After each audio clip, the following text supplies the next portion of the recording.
Okay. I wanted to just show you a video of my journal as well, to show you it's not super pretty and it's more about function and just how it kind of adapts and changes. So the first thing is the key page. This is a journal designed for bullet journaling, so it will be laid out a little bit differently than your lined book or whatever, which is fine. You know, I started in a lined book. It's not the end of the world.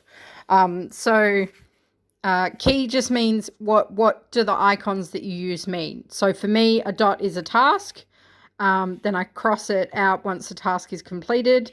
I don't have it on here, but if something is no longer important, then I just put a slash through it, like I said today.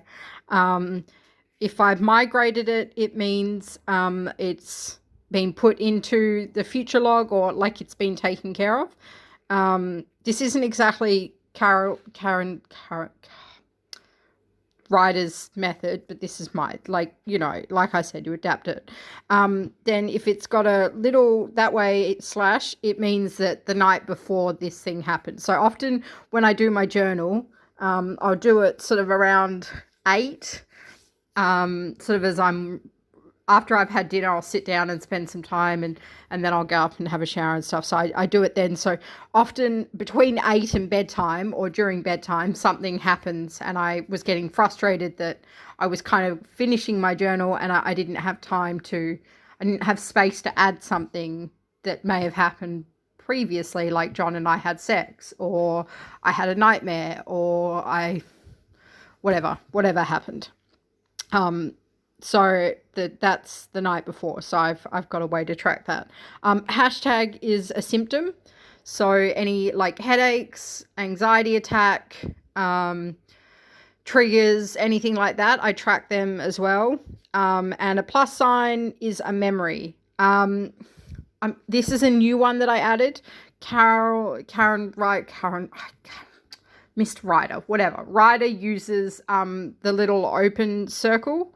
I just found they're really annoying to write. It sounds really dumb, but I just found them really annoying to write. So then there's the index page, which he talks about. I personally, I don't actually number. This journal is numbered automatically. I don't actually follow that method. What I started to do was just highlight the pages.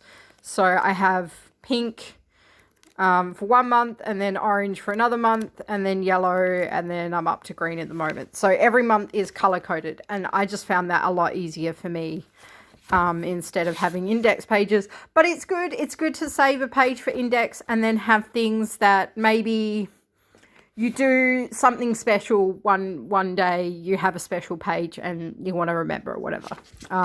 So it's good to have space for index. It's just some notes and crap, because that's, it can be whatever you want it to be. That's a list of things to buy, just random stuff.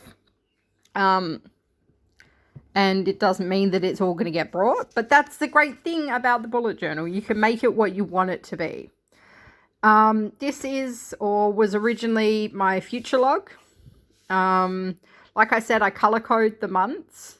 So I just put the bit of color behind the month that it was. These are just stickers that I've written, that I've used for the headers. So this is where you can write like all your appointments so maybe you have one coming up in December, you can write it in the December month, or just things you want to remember, that will be important, you can write in here. I normally put like a little bit below it with the monthly overview. So Monday to Sunday, and then 1st, 2nd, 3rd, 4th, so on and so on. So I can kind of just see the months in an overview as well. I find that really helpful. Another random spread I did. This is just a fancier way of doing this is just a fancier way of doing this spread. So this is really simple. This is a bit fancy. This is me trying to be fancy. So for my cover pages, I use a lot of colored tape called washi. I use that for just the color coding. So I do like a monthly. It just makes me feel better. I like having a little moment just to kind of bring in the new month. So I make a cover page and I try and match it to a theme or that color. This is my monthly log. So this is where I write. At the end of the month, I go back and I look at all my notes and I take the time to think about them. And I see, are there any patterns maybe I didn't realize, or in hindsight, like I realized I was getting a lot of headaches and it might be related to sugar. So I started tracking how much sugar I was having, and whether or not that was a part of the headaches. So yeah, just put in anything that happened, any appointments, like Emma is my psych, so I put that in. Mask Christmas is like that meeting I told you I go to. The AGM was there. I had like really awesome training trips with medics, so we put them in there. He did really cool. I met Marvin. That's Sam's new pug. Now this is one I wanted to show you. This is my habit tracker. So every month I have a habit tracker, and what I track in that month may be different, but I always have a habit tracker. Even if I'm not really using my journal, I try really hard to at least do my habit tracker. So you have things that you want to track for the month. So things that you want to happen regularly. I like to know when my period's been. This is how I actually realized I was pregnant, because I went back and was like, oh shit, I haven't had my period for 2 months. And it's going on 3rd month. I should get that looked at because I'm terrible with my period. So yeah, tracking that. I do days I actually have my period, and then I just do little dots for days where I'm spotting. Days where I've been social. So I went out or I did something to kind of just to see, because you can see like there's giant gaps. So days where it kind of gets me thinking, okay, I need to get out. Going for a walk, like you said, it's really helpful. So walking, training the dogs. Adulted is kind of one I add in every now and again when I know I'm struggling. So like, have I swept the floors? Have I done the dishes? Did I do something productive that day to be more of an adult? And then my moods, I tried to track AM and PM here. That's what the lines are. It got really confusing. Just ignore that. And then my pain, I was also going to track, but I didn't get around to that. And then these bars, this is my sleep. So 10 hours sleep, 10 hours sleep, 6 hours sleep, 11 hours sleep. And I can kind of, this is really helpful. This, I don't know if you have a Fitbit, but this is really helpful. My Fitbit just tracks it for me, so that was easier. And then the lines are how restless I was. My Fitbit tracks that for me too. This is, so in Ryder's video, he talks about like the monthly to-do list thing that he puts opposite his monthly overview. I found it really overwhelming. So I changed it a little bit. I had big things that are urgent and small things that are urgent. So things that really needed my attention. And then I had things that I could do later. So eventually I can do it. It's not the end of the world. But it just kind of gave me a space to dump down thoughts. And then again, it helps you kind of keep them organized. So if you have something pop up, you can go, oh, I need to put that in my master to-do list. Or if it's just something that, doesn't really matter, you can just put it in your dailies, and then, it's there to remember. So these are my dailies. I tried using an asterisk. I can't even remember why. So the dashes are just notes. So just additional points from whatever's happening. I was using dashes as also sort of memories, and then I tried changing it, obviously, but it's a work in progress. So you can see every point has been taken care of. Everything is either crossed out, crossed off. There's hashtags. There's notes. So everything is taken care of, and it gives you a really good, at a glance, I can tell what I was doing. And at the end of the month, when I go back and I review my month, I highlight things that are important, or I started highlighting the symptoms I had. So crying, couldn't think, major meltdown, that sort of thing. So that's my dailies. And as you can see, they're pretty, but they're scribbles. Like, let's be honest, it's scribbles. And as you come to things that you feel are, I'm starting to ramble, sorry. As you come to things that you feel are more important, that you see yourself repeating a lot, that you go, oh, actually, I need to keep track of this in one. If it's not a habit, then you can just do a page for it. Just throw it in there. So this was my dog tracker brain dump, just ideas that I wanted to start working on for training medic and how to track that and how to work with that. This is a level 10 life. That's just a dumb spread.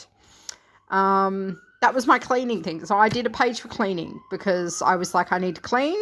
I've got a house inspection. And so I did page of cleaning. Then August.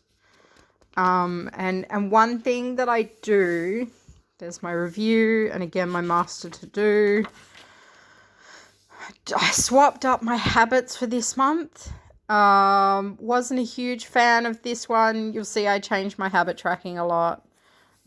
Sleep again. I was trying to be more specific in my moods and my symptoms. So I was trying to give myself space to track my symptoms a little bit more. So was I procrastinating? Was I overwhelmed sensory wise? Was I forgetful? Was I doing repetitive things like scratching or, picking, things like that? Takeaway, did I have fizzy drink? Did I go for a walk? My period again. Did I have a shower? Stupid things like that. It just helps to know when you last did it. Was I brushing my teeth? Was I making the bed? So again, highlighting important stuff. There's some notes from my session with my psych. Cramps and bloated. Change the sheets. It's really just general stuff. That's an ideal week spread. That's a bit silly. So again, I change it up a little bit every month how I do it. Some people do it differently. I'll send you some photos. Yeah, so that's that. And then I tried to do a summary. It's hard. It's nice to review, but it's hard. Then September, same thing again. There. And I'll show, this will be the last one I show you, don't worry. And so my moods, I tried again, switching up how I tracked my mood. So I just put a box in whatever mood suited for that day. My period again, shower, walking, adulted, taking takeaway, PRN, sleep and naps. So yeah, that's how I use my bullet journal. It's scribble. You can see it's not super pretty. It's just functional. It's, yeah. Like, you can make special moments. So you said you like to draw, use that, have space to doodle each day. Just on days you feel like inspired by something, scribble it down, throw it in there. Why not? Like, Medic got second place in his sniffer dog class and I was super proud and really excited. So I did a little medallion thing for him. So he had that. Journaling, like, I get overwhelmed sometimes and I go online and I just search journal prompts. So that's the journal prompts in yellow, and then I just write my response. And then it just gets me out of my head. Sometimes that's helpful. There's my October page, green theme, and I did stickers and mermaids and stuff throughout it. Again, it's all changing, like forever changing, and I haven't really stuck with it this month very well. So I need to catch up on that.